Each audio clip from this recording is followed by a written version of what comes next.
Wait until you talk. Let's. You want to do the what Mr. OUC? Christopher wants to do about the OUC, Mr. Christopher, Mr. Whittle. Oh, okay, fine. Okay.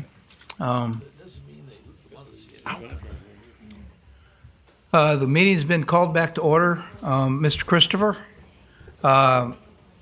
you wanted to bring up some issues on the OUC contract. Let me just throw some ideas out that I've been thinking about. And I don't know the numbers, and the numbers have to drive this. George, I think you need to turn your microphone on. Some ideas I've been thinking about, and I said I don't know the numbers, and the numbers have to drive it. But as I understand it, the difference between the price we're paying and market is continue to go south, and they have a huge profit built in. Now they agreed. Now, and I don't think this is an issue of writing a letter.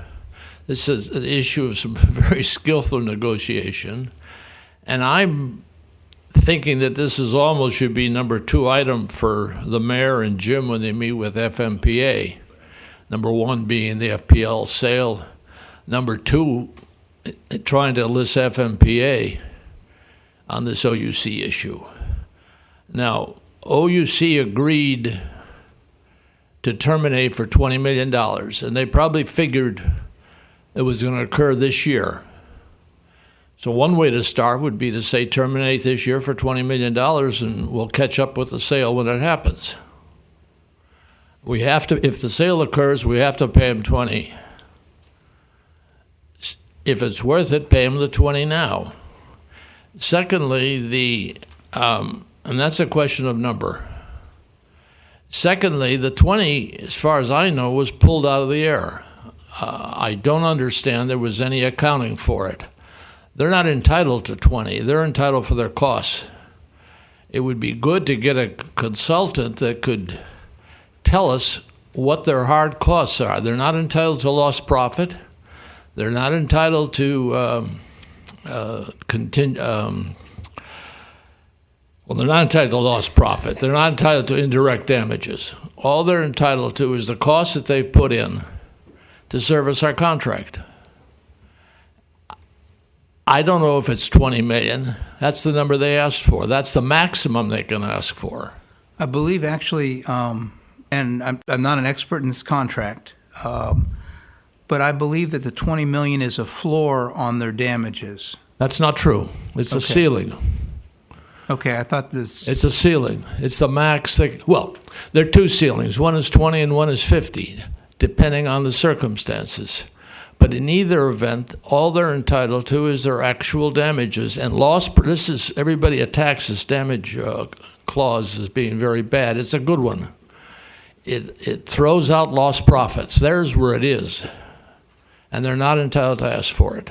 Now, we're talking about a breach. We're not entitled to pay this amount and get out, but that's what they're entitled to if we just say we're stopping. Okay. The other. So the question I would, and this isn't for this commission to recommend that we go ahead, and this is, I think, for the mayor, the city council, and Jim to work their way through it. So it's not easy. I think FMPA could be very helpful, particularly if they're going to play hardball on FPL. It may give them. They want to be a nice guy, not just a bad guy. But I think it's worth talking about. I think it's worth talking about. One of the points I want to make is that under the existing contract, not the existing OUC contract, but the contract we negotiated with OUC to take the entitlements, the $20 million, I don't believe, and it's been a year and a half since we looked at this, I believe what we did is we negotiated $54 million for them to take our entitlements in 2017, and it consists of... Scott, I believe the number is 20 and 32 or 30. 34. Pardon? 34. It's 54. 20 and 34. 20 for the breach, not the breach, get out of the contract. 34 to take the entitlements after the first 3 years. Actually, the contract is to take the entitlement for the entire period, not just for not after the first 3 years. They're obliged to us to take the power from the get-go, from the first day. They had a backup contract from FPL to take it for the first 3 years, and that contract is still there. Right. But that contract's got serious tax problems. It's got serious tax problems, Scott. Well, And if it doesn't, why don't you get a ruling? But in any event, we're going to another line. yeah, and we can delve into that, and I want to delve into that in our future meetings. But that's another avenue. But Jim, they put a $20 million figure on the termination, I believe. Jan Asperu from OUC says 20 million plus other considerations. Well, I'm confused. Jan Asperu, he's the president of OUC. Pardon? He's the representative from OUC is Jan Asperu. When I talked to him probably about 3 weeks ago, he said, don't use the $20 million. It's $20 million plus other considerations is what we negotiated our contract with Florida Power and Light for. Well, I'm not sure what they're saying. I know the contract says if we breach, they're entitled up to 20. But beyond that, it's actual costs. And do we have any idea what their actual cost number is? And maybe 10 million. I have no idea. Maybe 30 million. No, the answer is I don't know. I don't know what their actual cost is. If you project the fixed rate that we have per month going forward as their cost, it's in excess of $500,000 a month. No, we're talking about costs. Hard costs incurred. Yeah, I don't have that Their number. entitlement is to the contracts here, right here, just got put in front of me. Or George, what I was told by OUC is that don't use the $20 million in the contract with Florida Power and Light as the guiding light going forward if we want to renegotiate our deal. Well, I think the recommendation should be that you consult counsel as to the meaning of the contract. I have read it. I can read contracts, but I can be wrong too. And as far as I know, they're entitled to the costs. In the contract, Jim, you're entitled to damages to the costs you put in, Right. plus lost profit, plus consequential damages. Lost profits is off the table. Consequential damages are off the table. So all it is the out-of-pocket costs. Now, I think it's worthwhile to find out from an expert what is reasonable that they've got in that they've put on the book that they've had to incur to service our contract. Now, I'm not advocating we go in there and say we're going to breach the contract, but that's the ultimate. And it may be FMPA can help here. I'm not sure they would do that research for us as to what that cost is. I think that would be something that we, obviously I there was are. talking them helping, Yeah. being the middleman with OUC. Does that assume the sale does not go through? Either way. Isn't it premature then to approach them if it's before and then we're in the midst of? Ross, could you Suppose the use the sale doesn't microphone? occur for I know you're speaking to the gentleman next to you, but if I you use the apologize. microphone. Assume the sale doesn't occur for 2-3 years. I mean, if we don't get the waivers, the sale isn't going to occur till the end of 16 or 17. Which one? 16 is October. 16. So if we terminate now, pay them the 20 or pay them their damages, and you're out. Then when the sale occurs, you don't make the payment. One of the things would concern me in that, I think it's an idea we need to look at, is I I would be reluctant to renegotiate the contract that we currently have with OUC to take our entitlements. Scott, you're obligated to. The contract you currently have is defective. FMPA said 2 years ago it's unacceptable, and they're asking for amendments. You have to go before OUC and renegotiate it and pray they stay with their price. Well, that's information that that I'm not privy to. That the OUC contract. It's public. Well, no, sir, it's not. Not the OUC. Not our contract with OUC to take our entitlements. Jim, is the OUC contract? Is FMPA said it doesn't meet their requirements and it has to be amended? Yes, there are amendments that will have to be made, but it's not really of the business transaction. I'm not sure we would have to go back to OUC because that portion of the transaction would stay the same. There are some modifications, though. I have a document from our lawyers. And that was the red line. Shows the markups that have to occur. That is correct, but that really doesn't change the business part of the transaction. And so you're talking about the red line copy that was in the email.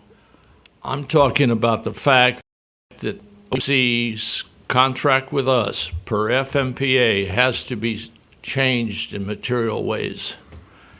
And that gives... That's in the transaction with Florida Power and Light. No. With the assignment between OUC and City of Vero Beach of our obligations to FMPA, FMPA has said they want that contract changed in material ways. Well, I did not really see the material ways. I did see the red line that you're talking about, but from OUC standpoint, we have not seen any indication that they have any real reservation about that. But you're right, there is a modification that have to go to OUC, but the business part of that transaction, the $54 million being a big central part of that, would not be changed, and that's the key. Let's hope. I mean, that certainly should be our position, Jim. Right. But that should be our position. Jim, could you forward that red line document to the committee? Yeah. And me too. Okay. You've seen. I've got to go back and find it. I've actually made copies for you. Good deal. Thank you. Pull that Tamara. out this afternoon. Okay, so. thank you.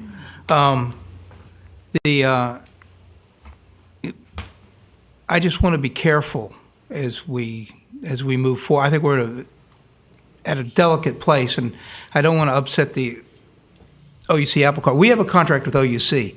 FNPA doesn't like parts of it. That's a matter we're negotiating now. And I'm looking forward to having deeper discussions on this with you. Scott, for 4 years, FMPA has said you do it our way or the highway. I understand. And nobody has suggested FMPA is breaching their legal obligations. Yes, nobody has suggested that. Our transactional attorneys have never said take them to court. For 4 years, they haven't moved their goalposts. And if you want to get it done, I think you're going to, like it or not, meet their requirements. They're not they haven't negotiated an inch. That's pretty accurate too. But yeah, the issue on going and looking at our contract, I think would take some type of an attorney that specializes just in the utility business, because what we're heading for there is probably litigation. George, I think you'd probably agree with that. That I don't think. I'm not sure, Jim. You can't. No. Yeah. But certainly you got to go in there. Because that's the forensic type of information we would need as we go through, because OUC would have to respond to a lot of that.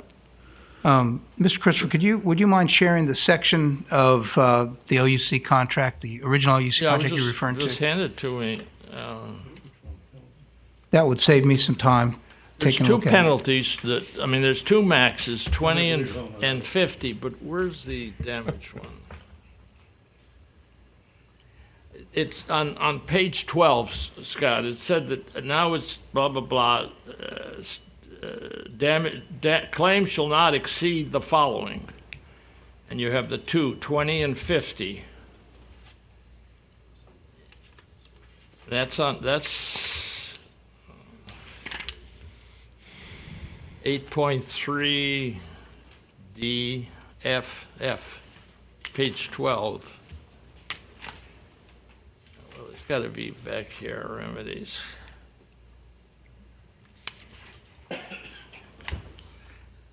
No party shall be liable for consequential, incidental, punitive, indirect damages, including lost profits, lost revenues, cost of capital, loss of use. Then there's a specific section that talks about what you are liable for. And as I recall, it's basically nuts and bolts. The hard costs they had to put in. So the stranded cost. The stuff that they had to put in to service our contract. Right. Now, this could include they bought power. They have a contract to buy power for 10 years. How is that defined? Is that defined in the same unconscionable manner? That's my opinion of the All Requirements Project and the other FNPA contracts. Their cost, I mean, in the All Requirements Project, when it deals with stranded costs, it says the FNPA gets to decide what they are and how much they are.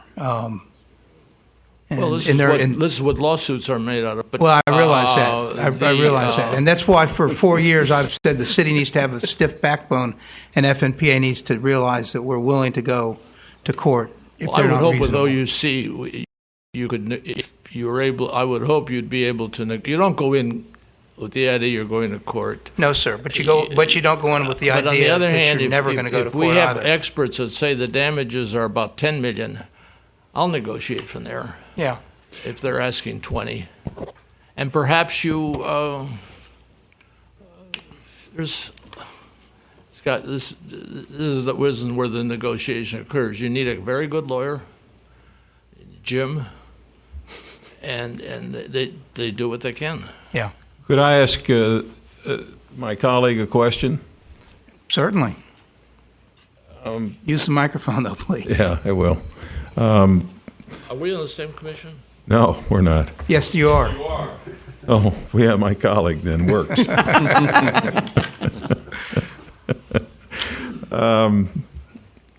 You've studied, obviously, some of the issues that have been previously negotiated, and in a sense, perverted as this may sound, OUC is a partner of ours at this point and an integral part of this solution to sell a utility to FPL. That has to go to the timing question and how they would see our intrusion at this point or our request at this point. But more importantly, what is it that you would expect to come out of the discussions? Is there something that's led you to believe that OUC is somehow going to negotiate a figure lower than the contractual amounts? No, I can't say that. I've picked up idle stuff that OUC is a decent bunch of people and aren't looking to extract the last dollar. I'm sure that, we don't have a breakdown on the $20 million that we agreed to pay. And my starting point would be to get an expert to tell me what are the damages. No, you can't. You're not going to go. I'm not suggesting you go in throwing bombs and declaring war or anything like that. But on the other hand, we're in the same state. We're in the same business. They have their reputation. They have their the goodwill that they have. If you approach them, the most they can say is, "No, we haven't tried." If the numbers play, why would you not try? Maybe you end up negotiating. Who knows what you end up negotiating? I don't want to belabor this point, but the negotiations occurred, and it hasn't been too long ago, and it was done by a group of people that represented the city and who represented OUC, and they came up with a contract that appeared at that time, and I would think holds true in the future, to represents the best interest of each of the two parties. But if in fact the Utility Commission feels it's reasonable to seek, or the city to seek, a legal opinion as to what our rights would be, then I think it gets purely to be a question of when the hell do you do it? Yeah, clearly. And is it wise to do it? I'd like to recognize the mayor. Well, all I want to say is you're talking about a lot of money. I don't know, we pull, 140 megawatts or something like that. And of that, 48 comes from FMPA, for what it's worth. All the rest comes from OUC because they control the operation of the plant, which, is what it is. It came out that Lake Worth, for their 5-year contract, paid $52.50, and you will get a spreadsheet from Tammy indicating that our average cost, of course, it's higher than that from FMPA, but it's in the high 70s. In other words, and when they negotiated the contract, all the things that Jim said was true about capacity in 2008 and all those things. But the point is, the reason our cost of the utility, the bigger part of the pie chart, the 65%, is as high as it isn't just FMPA, it's OUC. And all I'm saying is that's all George is saying. He said, the bigger piece of both of them are a problem. And the bigger piece of the problem is OUC. And that's not to say they did anything wrong or that we should imperil anything going forward with them. And I have actually met with them. It's been over a year ago, so I've actually been up to visit them, and it's a good operation. And I don't want to say anything differently, but we all represent the people of Vero Beach, and I think we have to remember that. And so we have to do the best we can for them. So I'm not suggesting any course of action. I'm just saying there's a lot of money involved. That's all. Cindy, I have a question or a favor to ask of you. Would you be able to take real simply use your modified budget analysis as of 1/9 and drop in for fuel and purchase power the 100% of the Lake Worth OUC cost times the kilowatt hours that we purchase, show our current OUC contract cost, excluding the Stanton 1, 2, and St. Lucie, and just to model that for us so we can see, because I think that when I looked at this closely about a year ago, a year and a half ago, in December of 2012, I guess that was just a little over a year ago, we wouldn't have been too bad if we were just buying OUC power under our current contract. We'd have a significant savings. It's the other power that drives it from 75, 76 up to the mid 80s. And that might have changed. And I might have. Scott, Tammy, excuse me, but Tammy will give you the sheet showing you each of the power providers and what they cost, because we have it. We've been actually, John Lee was doing that. Before that, Jim was doing it. It's been kept up all this time. So we actually have that. But I would suggest, in fairness to OUC, you do the same exercise with FMPA, too. You see what I mean? In other words, the question is, the question I would like to know, I'm hoping I get you to ask it, because I can't, in this form anyway, is if we look at our high-priced power, how much of it is caused by the FMPA contracts where are disadvantaged, I'll use a word that won't get me in too much trouble, as compared to the OUC contract that's disadvantaged versus current market. Not that anybody did anything wrong. I'm not saying that. And actually that answer would come from what I was looking for, and maybe I didn't ask correctly, but right now, 65% of our bill is purchase power. And that's all the OUC, all the all FMPA, in. Stand 1 and 2, exactly, St. Lucie. Wheeling, $400,000, wheeling to FPL. Right. Everything that's in there is 67%, 65%. I don't have my glasses on. And approximately $88 of our total bill goes to that.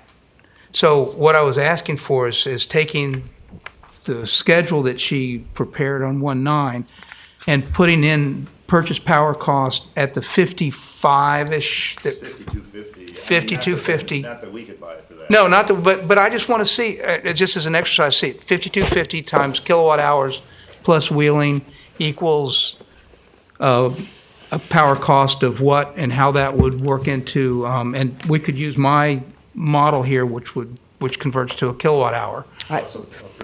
Well, you have 61 million in your model, I think. For fuel and purchase power. I guess, are you asking the question of if you started from scratch, you had no contracts, what would that be based on current market prices? And in the model, it's 693, 421, 573 kilowatt hours times the new price at OUC sold to Lake Worth. I guess Times, if we eliminate the entitlements, the Stanton 1, 2, and St. Lucie, and we just had the pure OUC cost, then that would show us the delta between these three,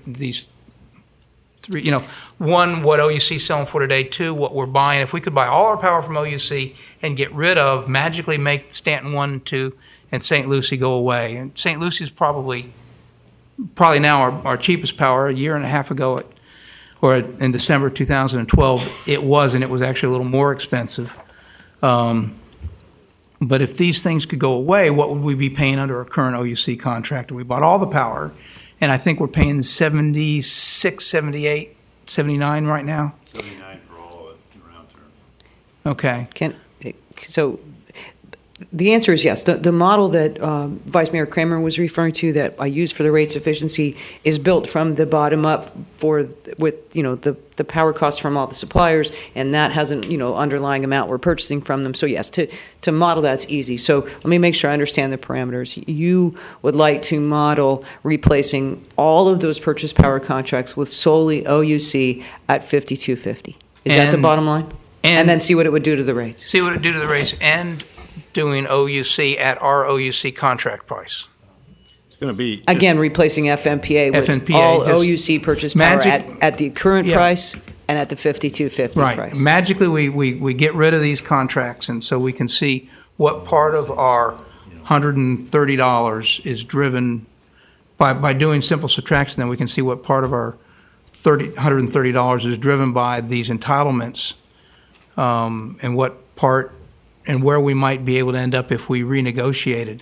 I mean, rough order of magnitude, if you're just going from 85 to 52, you're going to have a 25% reduction in that 60 million. I just can't verify the 85 off the top of my head because I don't have the current actual. The 85 is my number. And right. I mean, right now what we're charging for per kilowatt hour is 75 down from 76.50, but there is some portion of it that gets absorbed by some of the base fees. I mean, I can do that. I just can't do it off the top of my head. And speaking accountant to accountant, I'm not asking this to be the 3 significant digits of round figures. But you don't want to produce a number that's so easy like the 25%. The 48 megawatts, which is our base load with FMPA, we can't just do away with that. Well, I know we can't, but we can pretend we could and model it and He's find out what. Pretend, I think. Yeah, I don't know. But pretending is going to show a pretty wide range. But maybe let's do it two ways. Then we'll include the FMPA for that 48 base load, and do the OUC at the 5250, and then we'll do the whole thing at 5250. Okay, so that's another. But that'll give a much more realistic, I think, in practical terms, if George is right, and we could get out of the OUC contract. Okay, and that would.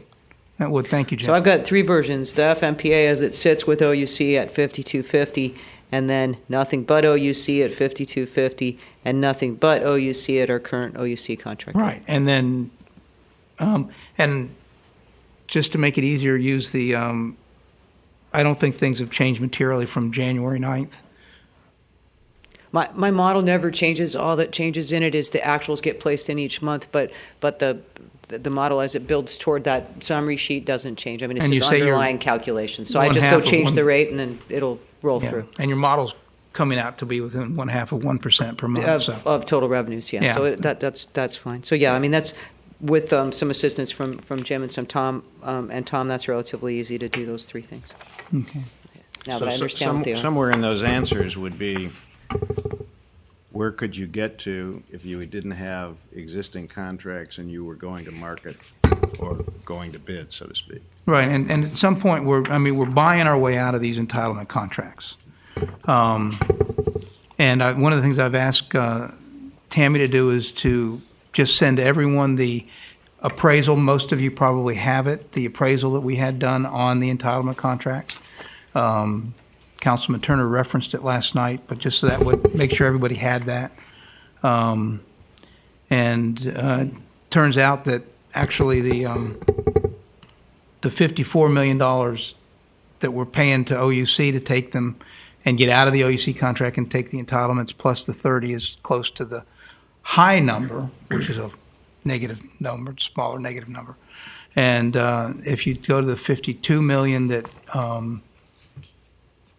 and I don't know where this number came from. Florida Power and Light says it came from FNPA, and FNPA I think now is saying it didn't come from them. But if you replace the 30 million with the 52, it's getting pretty close to the high end of the range or the low end of the range on this appraisal. So bottom line, if we're going to make significant rate reductions, we need to get out of these entitlement contracts. And I think that's where we need to focus on. I mean, we talked about some things today, 1% here and 1% there. And if we do 5 of them, then it's 5%, and that would be maybe $8 in rates. And those are things we should do. If there's things we can do to save $8 per kilowatt hour or to megawatt hour, we need to do that. And so I want to pursue this optimization of the rates. But really what we need to be doing is pursuing a path out from underneath these entitlement contracts. Stanton 2 is $400,000 a month when they don't run. And when we get 0 megawatts from them and we pay them $400,000, those are very expensive megawatts. And that did not run a significant part of 2012.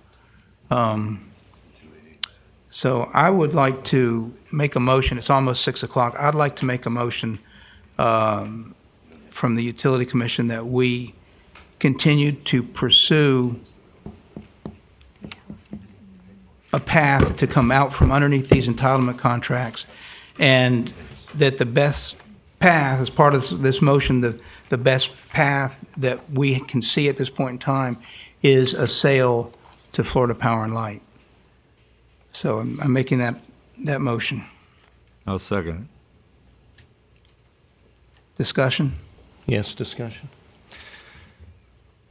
I think it's wishful thinking to think that we're going to be released from these entitlement. When we made these decisions, as Jim said, it was years ago. It was under a different time. Our city council at the time thought that they were doing the best they could by hedging for the future. Clearly, they made some bad decisions, and unfortunately, we have to live with it. I don't think that OUC is going to be nice guys and just say, excuse me, that we're going to release you from the contracts. I don't think it's fair, or you can't compare apples to apples by comparing Lake Worth power rates of what they're paying today of what we're locked into paying. If let's just say, for instance, something happened in the Middle East and the times have changed and the price for oil and fuel, what have you, skyrocketed. Do you think that if OUC came to us and said, hey, we're getting killed here, can you raise the rates? What do you think that we would say to them? I think it's ridiculous to think that we're going to go back to them. I mean, we can always try, sure, but I think somebody mentioned there's very skillful negotiators. Did you say, Jim? And I think George used the skillful negotiators. I said litigation. Even worse. There you go. So that's my 2 bits to put into it. Thank you, Scott. I think one of the things that the city councils that got into these contracts didn't realize is, and I don't know how to say this graciously, so I won't, the mismanagement that goes on at the FNPA. They borrowed $200 million to buy St. Lucie. We owe our share of $400 million. What happened to that extra $200 million? Where did that go? I don't know. They claim they were hedging in natural gas. I've talked about this several times. They were speculating in 2009, and they got caught on the wrong side of a speculation. We paid the price. They never pay a price for it. They just spread it out over everybody. One of the stranded costs that they claim that we're going to owe them for are the Taylor energy swaps. They speculated in the futures market. They bought down interest for bonding for a project they didn't even have permitted. 13 months later, after they purchased these energy swaps, they abandoned the attempt to get this project, the Taylor Energy Center, permitted. That is imprudent, to be very gentle. I think that city council did not realize, the city councils that got into these contracts did not realize or did not foresee that the FNPA would be unaccountable. Councilwoman Turner came back from the meeting and they said they had a 12% increase in the budget this year. No problem, blow through. We are struggling, our city has struggled to hold our budget down because we're responsible to our taxpayers. They're not responsible to anybody. They just take that 12%, divide it up amongst the total megawatt hours, and boom, it goes through, and all the ratepayers across the state say it. So they're not under the type of budget discipline that the city council is and our county commission is. And we've done a good job, and I commend our city council for holding costs down through this recession. And it's been very difficult, and also commend the county commission for doing that as well. It's, because property values have fallen, therefore ad valorem taxes have fallen, and we have been able to really do a good job.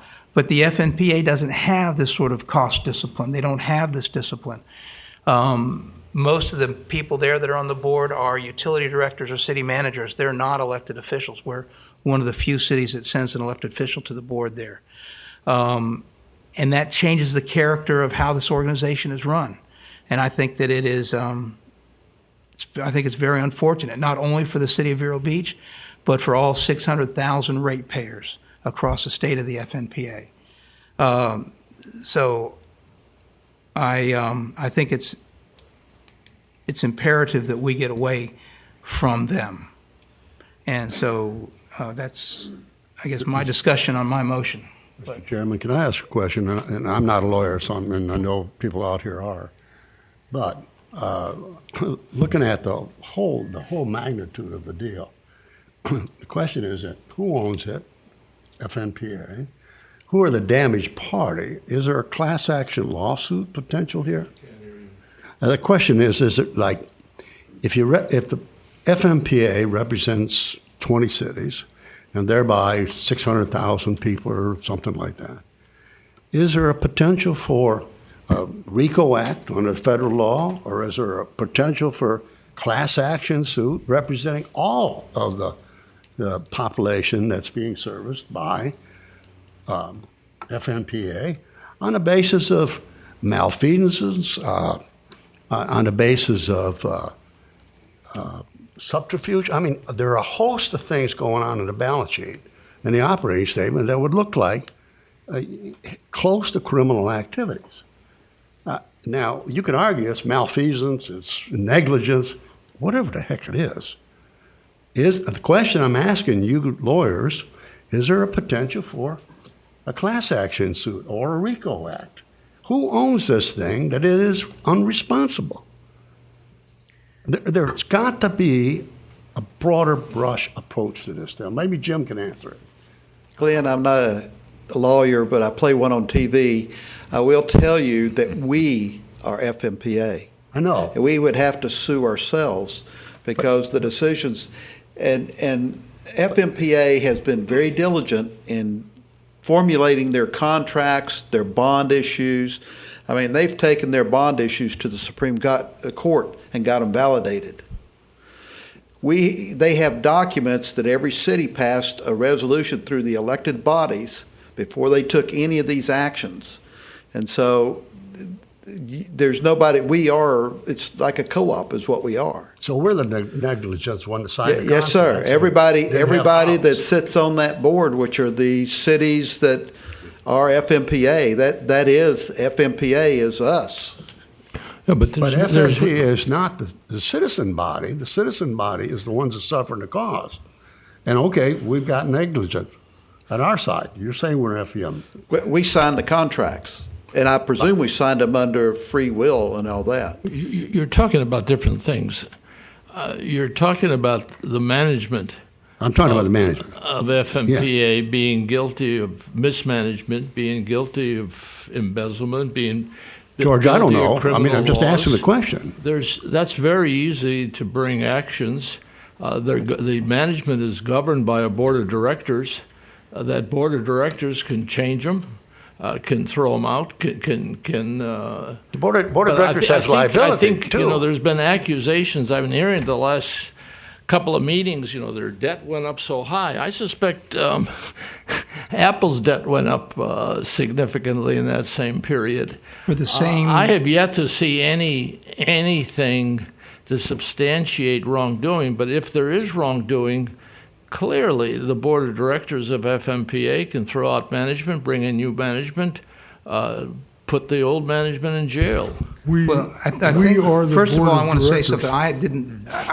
The only time I heard the word embezzlement was in your summary there, and I don't think you mean to accuse them of embezzling either. No, you people were accusing here of criminal actions. I don't know. I'm just asking. No, he wasn't. You've been very close to that. They run up these huge debts for no good reason.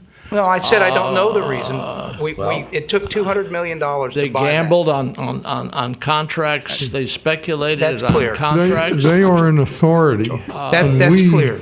Or the board of directors. I think directors. it's up to their board to throw them out, and we have one vote. I think the bottom line is we got to remember we negotiating with these folks, and they are us, and so I'm not sure this conversation is really going to lead anywhere good. Well, okay. Because on April the 2nd, I know of at least one person that's going to hate going into Fred Bryant's office. But we still have Scott's motion, which I support because I think what everybody here is trying to do is to get to much lower rates as quickly as possible. And it seems to me that Scott has put a motion on the table in that regard. Can you repeat the motion, please? Nobody even knows. It's a problem with doing business at 6:10. You want me to repeat it? Okay. Yes, please. Okay. The motion was basically that we continue to pursue a path to come out from underneath these entitlement contracts, and the best path we see moving forward is a sale to FPL. And it was seconded by Mr. Whittle. And Scott, there is no parallel motion from the Finance Committee at this point in time. Well, you want to complete your motion then? Okay, because I know you had. I have somewhat different language. Yeah, that's I realize that. So. But should we vote on ours first, and then they can do theirs? Then they can do theirs, and then we can adjourn. We can adjourn. Sure. To bring up to take some of these things forward. So I'll call the question, or I'm sorry, go ahead. I know this sounds perhaps picky, but picking up on Jim's comment, I mean, this is what we're doing. This is what our partnership with FPL is doing. It's designed to get us out of the entitlements, and they, in fact, are insulating us from the financial impact of that. And you attach to your to your motion here the idea that our best solution is FPL. at this time, in my opinion, it should be our only solution, and therefore, in my opinion, there's no need for the motion. We can take it further if circumstances dictate that, but that's not the case today. Now, if he were going to make a recommendation to negotiate or to take legal action against OUC, that's an entirely different thing. But I just think this is not helpful. And what we ought to be doing right now is paving the way and having anything we can do to help these people be successful in their negotiations on a contract that we negotiated in good faith. Thank you. Call the question. All in favor? Aye. Aye. Opposed? No. Okay, so it's one no, one nay, and the motion carries.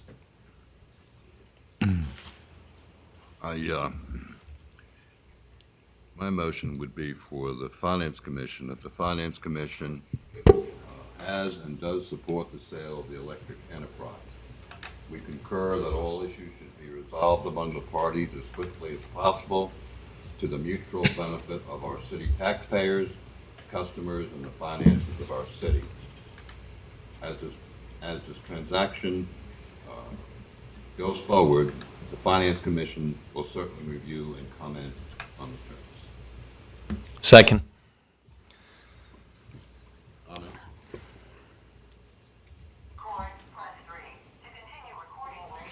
All in favor? Aye. That was OUC calling you, George. Got a car waiting for We have a motion, a second. Second, yeah. Call the question. Call the question. Finance Commission? Aye. Aye. Aye. Opposed? Before we adjourn, that's a couple. You're going to give that to me? All right. A couple comments. In the Utility Commission vote, I heard clearly one nay. I did not hear clearly everyone making all the yays. So I'm assuming that those that I couldn't hear because of my bad hearing were yays. But it's important to realize that we have a legal obligation to vote. We cannot abstain unless there's a good reason. We then have to file a form. So I actually think that's important that we all understand that. And the second thing is I am really looking forward to the dynamics of this new Utility Commission. And I think we're going to have a lot of fun fleshing some of this stuff out. So with that, Scott, one last comment. City Council challenges you with this respectful challenge of who can have the longest meeting in the month of April. well, this one doesn't count against my record of never going over 2 hours because it's a joint meeting. So, she says she gets to divide it in half. See you, George. Meeting's adjourned. Be good.